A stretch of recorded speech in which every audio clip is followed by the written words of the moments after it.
No ho actually no yeah hwe we Adom Trotro nti owusu water station ye ready almost so kandia fasemi ho owusu yentie wetiefoi Adom Trotro twegum water station senior mo hwe infoni no Adom TV news so no ye de ye bisa omanfo adwenkyere se wokoto wo landlord dem na one oyire ehye ho na wo mu nina no wo mo enhye hwe wo mo dampem ene esunsam ne ma ekoso ni de na nka obeye said the munim ne family Richard up ye skin pain ye ka say free tema station adinga no station ni me pa de sa asem we pa de me bon pa se me bi ntumi because e bi ntumi pa de ada se bi ebejeli me ada nti na ma ba behind dan na me ma kwa adwuma na ma ba beto se me landlord u pede wo dem ho no mo gina ho o mo gina o mo neke o mo nhye hwe one eda na nya me no newum me ne me yiri newum nti u be pede wo ho on your first question. Two, some abo naked nko ade because naked de ye bo pe ye be ye adwuma ye die ho asem na ye be koso nti ma beto so abo naked nko ade ono kire se me yiri no so onno me nti first no de family dan sika mame na me for ba ne ma because one father ni sika na mame dia two things ada se me bua na me ku ana me bo bibi na me pere wasa obro landlord na ma landlord ne twa oh ade wa bona na we twa hwe dia be ma no wa ya de me tu che ma no next time kra on fa de mo no because o yere ena me so mo me yere ade nti ena wo ba me de na me yere ba beda entwa ye nti wa bono ye be bisa se unyi ni se ebia na okay one ka be den ye wi anam the question at was isu sa oba no me de be chem na maji misika sika wo de ye de wo de hide dan meji na me de oba no achem wo de oba no ho be che ne so wa koto ne so no landlord wo ma bonike o mo nhye hwe wo Evrame Ebenezani Akutete. Ebaleshi station. Se mia meje misika e wo fie ra nchem because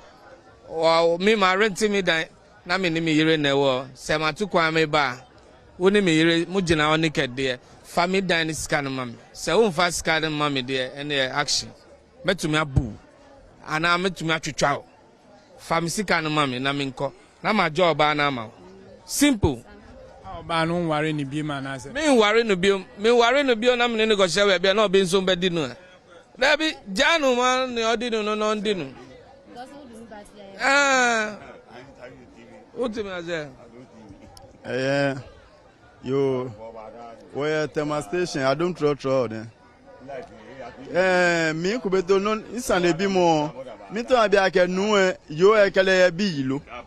Oni ni wo ma na bi enyi omo wa mai na omo ti fie mu na omo wu ma na nkula na se omo ni omo ba fie onu se wa kon han dynama ne wife okore wadwenkyere wo ne se mi pa se mi a enka oba no mi de ka mi kwa de oba de mi wo na se onya fa mi chi abe ma na hu no udo no nti na wo ko ne ho nti wo be ko na oni na akotena na misuma akom baby obi be bisa se de na wo eye tenant no ene ne yire ntema ebe ba ma oye oba no be ko ro ne ho e de ama landlord e wo dan a ye be ba betu mu ugidi se bibi wo ho nti na ma otu sa na mo wo ye oba na bibi nti e bi omu start a cheme nti omu nim de ase obetumi akankran na de wo enkran ene kan no ase wutwi ni emflu kankran